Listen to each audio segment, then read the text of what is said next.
This is a challenge for white. White only has 3 liberties left, whereas black has 4. We can make this exchange first for the purpose of this problem. Of course, in a real game, black will eventually die if white plays the correct move.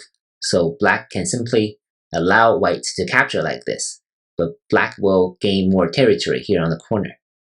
But for the purpose of this problem, let's assume that this exchange is valid. So black has 4 liberties to begin with. And white's challenge here is to find extra liberties on the corner. So a tempting move might be this jump. And this will be one of the techniques that repeatedly appeared in this playlist on the capture race. But this time, it'll be against white, and white will fail this way, because these 3 stones can be ataried from behind, and black can succeed. If white connects here, then white will still be 1 liberty short. So number 3 here will be problematic. Similarly, this will be problematic as well. Black can play this, and now we're back to the previous variation.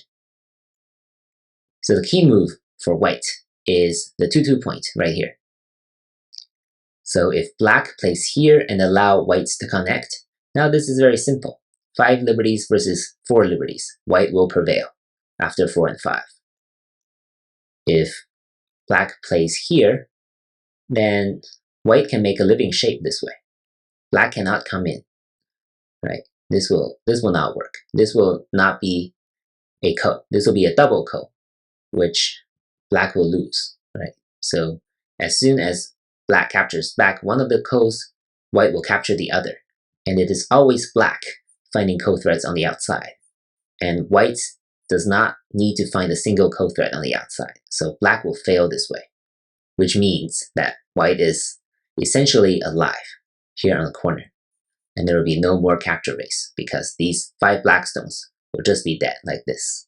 So overall, not a very difficult problem as long as you understand that black has this move to actually kill white. As long as you're careful and play the 2-2 point, white will be able to succeed. Thank you for watching.